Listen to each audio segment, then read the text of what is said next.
Good morning everybody, unless of course you're watching this video in the evening. In that case, good evening, and you're watching Time Travel TV, and today we're going to be talking about medieval crime and punishment. So you can do some damage with this, can't you? And what about this? Oh yeah, see that? Well, in a matter of fact, medieval crime medieval crime and punishment wasn't all as bad as what you might think and what you might see in films. Let me give you the lowdown. First of all, the crime. What sort of crimes do they commit? Well, most of them is petty crimes. Homicide was not very... You didn't get much violent crimes going. Granted, you got organised crimes, because you have to remember that quite a lot of the country was covered in woodland, and you got people like Robin Hood going around. We're not even sure Robin Hood even existed, but people like Robin Hood, outlaws like that. You got that sort of thing going on. Homicide... Now, if you read statistics, homicide was quite high. About 18% of crimes are homicide. But medieval people classed homicide as any unexpected sudden death. So suicide, for instance, may be classed homicide, or killing in self-defence is also homicide. So sometimes they're a little misleading. Most crimes are petty crimes, like theft, larceny, that sort of thing. Anyway, who was there to enforce it? Well, at the top of our law enforcement tree, we've got the king. But you can't get the king running round everywhere trying to solve all the crimes.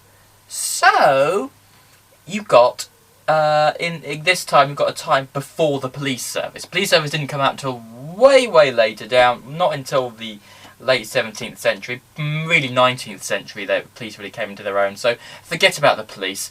For the time being. In fact, the whole video, forget about the police. Anyway, so you don't have the police, so you've got the sheriff, which is literally the king's eyes and ears in each county, who is going to make sure people keep good in each county. But he can't do everything.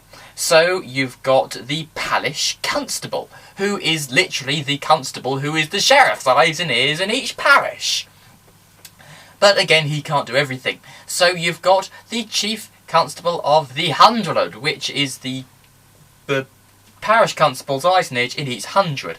Hundred is literally an area of land. I'm not actually sure what I think it's either 100 metres of land or where 100 people live. I'm not entirely sure. But we'll just carry on, shall we? But even then, he was not enough. So you had the hue and cry. Now, the hue and cry was literally people policing themselves. In medieval England, people policed themselves. What happened was they had the hue and cry, and when a crime was committed, they would perform a hue and cry, and all the local people would gather together to try and find the criminal. And that's simple enough, isn't it? So, you've got people policing themselves. So far we've got people committing really rather petty crimes, being policed by the people. This continued into the courts. Now, at the top of the court tree, if you like, you've got the royal court. Now, the royal courts were the courts that dealt with very serious crimes, like treason, for instance. But that was judged by the king. But the thing is that not many crimes actually got there, because if you think, not many crimes are treason, are they? Not many people do it, because it's so serious. So you've got the courts below that. Now, this wasn't a court until later on in the period, till about the 1200s. You've got the Justice of the Peace. Justice of the Peace is really important in medieval crime punishment. This is a massive change, and this stays in place right up until the 1970s. The Justice of the Peace basically went round the country dealing with semi-serious crimes, if you like.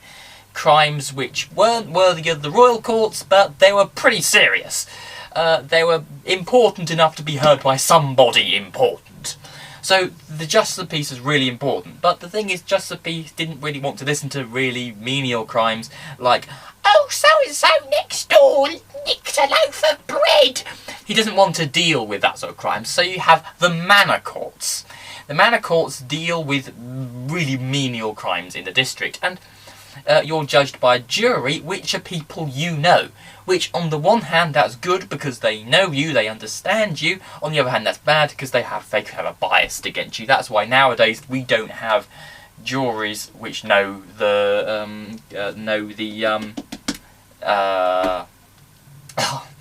know the defendant. That's it. Except they didn't deal with all the crimes. We've also got the church courts. They dealt with moral crimes. Crimes like drunkenness and gambling, for instance, which was considered a big crime in the Middle Ages. They dealt with those sort of crimes. Also crimes within the church. For instance, if a monk committed a crime, they'll deal with that. Or a priest, they'll deal with those sort of crimes. So these are the judicial systems, how they dealt with it. So how did they punish them? I bet you're all really looking forward to this section about punishment. Yeah, we get this thing out. Actually, we don't get this thing out because punishment in the Middle Ages was actually quite mundane.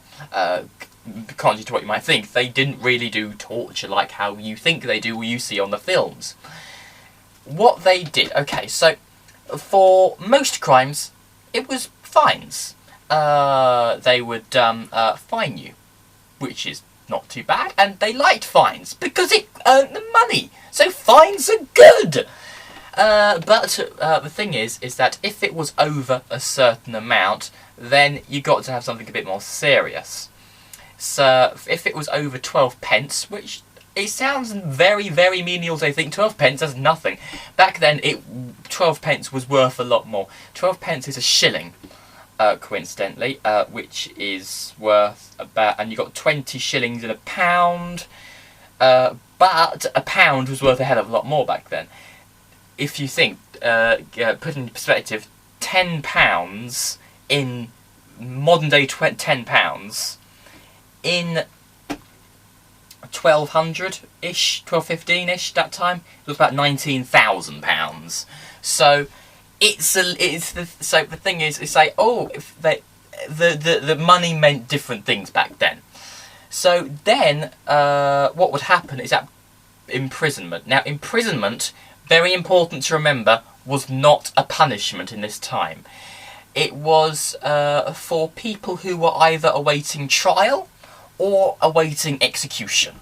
And execution were for people who stole something or committed damage over the value of 12 pence. Now,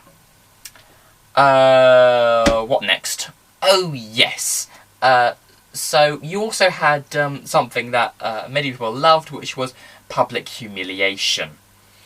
Now, public humiliation was basically like the pillory and the stocks. Now, big misconception alert.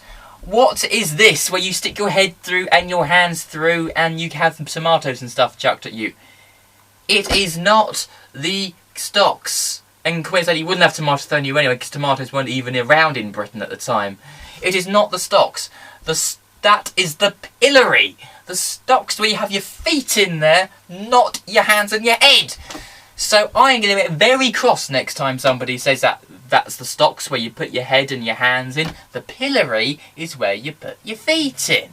So, and people say you show tomatoes, you don't throw tomatoes at them because tomatoes weren't around, like potatoes. You know what that means? Medieval England, no chips! Very bad time for Britain, no chips or crisps.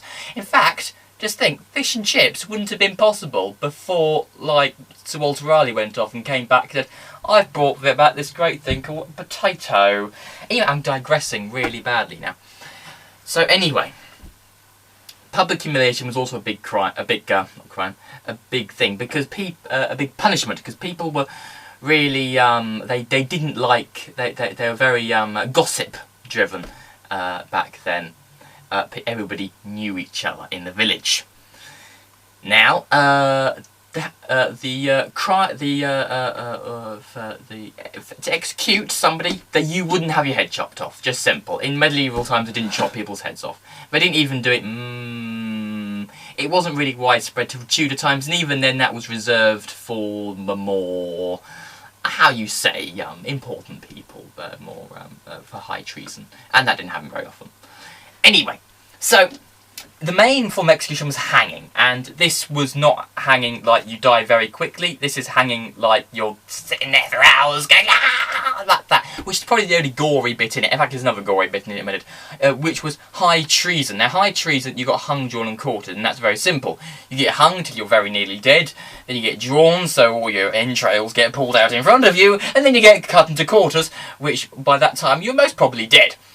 Not only that, for heresy, which was crimes against the church or not believing in God, you got burned at the stake, which was very, very simple. You get burned to death, which is... We're getting on to the gory bits now. There was also other... Until you got the Statute of Winchester, which came a lot later, you got regional ones, like being thrown off the cliffs at Dover, for instance, or being tied to a rock and wait for the tide to come in was another one.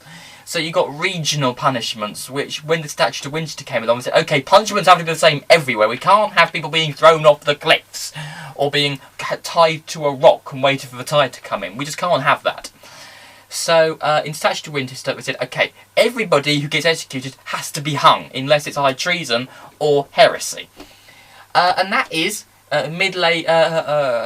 medieval crime and punishment in a nutshell, really. I hope you've enjoyed this video. If you did, please subscribe to Time Travel DD, and I shall see you next time.